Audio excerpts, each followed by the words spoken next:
شیخ عبدالقادر جیلانی د مور د تربیت د وجه نه هغه عبدالقادر جیلانی ګرځېدلی و که نه چې مور دا تربیت کړو چې دروغ به نه وی بهی دا داسې نه وه زم تا ته ویم دروغ مه وایه ته به زما خبره قبوله کړي داسې ډارې کړه نه هېڅکله نه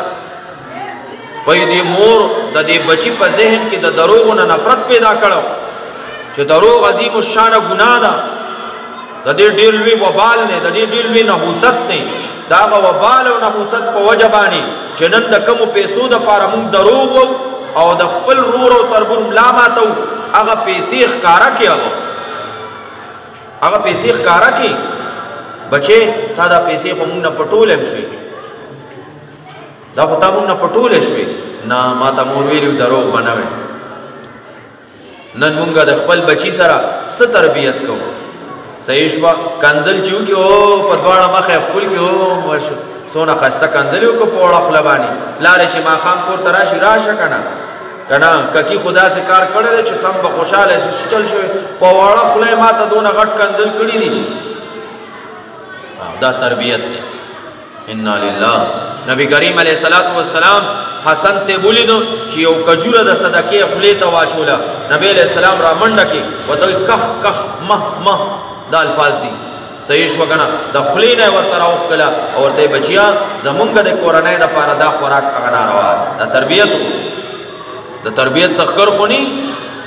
نبی کریم علیه السلام سره ابن عباس صاحب ناست دی خوراک کوي ابن عباس صاحب فرمایي چې ما د نبی کریم علیه السلام د مخې نه نوړی وکړه نبی علیه السلام زما لاس ونیوه او راته یې چې کل مما یلی خپل طرف نه خوره خپل نږدې طرف نه خوره دا تربیت دومره وړه وړه خبره کې تربیت دی جی نو اوس مخکې په غټو خبرو کې به څومره لوی تربیت کړی ابن عباس رضی الله تعالی عنہ فرمایي زما د خپل ترور میمونه رضی الله تعالی عنها کره شپه وه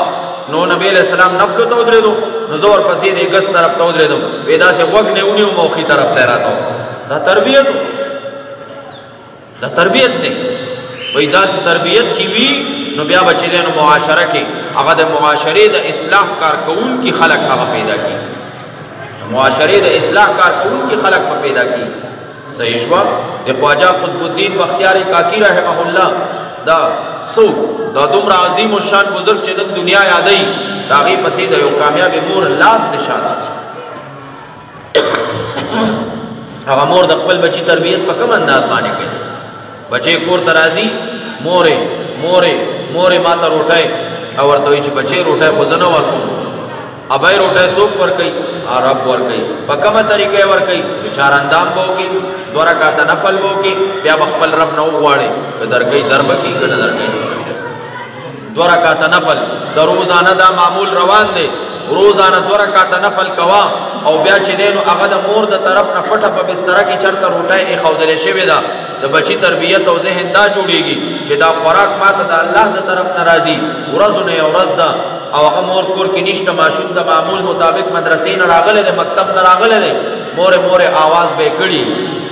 مورې مورې آواز به یې کړي خو آواز ورته ونه شو بس لوټه خو ډکه وه که نه لوټه چاراندام یې وکړو 2 رکعته نفل یې وکړو د رب کائنات رحمت په جوش کې راغی چې یو بنده زه خپل بچي تربیت زما په ذات باندې هغه د یقین جوړولو دپاره کوي نن به هغه یقین خراب شي نه داسې نشي کېدی انتظام د روټۍ د قدرت الهي نه وشو کو نه شو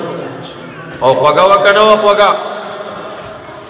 ابا یې هغه خوراک رستو کړی دی ابا یې ورته وایي روټۍ کوم ځای نه راغله وی مورې چې نور کلی څوک راکوي که نه نن هم هغه راکړه او دواړو خوراک وکړو زما خپله دا نظریه ده چې بی د جنت خوراک څوک په دنیا کې وکړي جهنم ته نشي تللی ځکه د جنت والا خوراک د ده د بدن جز جوړ شو نو د جنت هیڅ یو جز او هیڅ یو ذره دا جهنم ته نشي تللی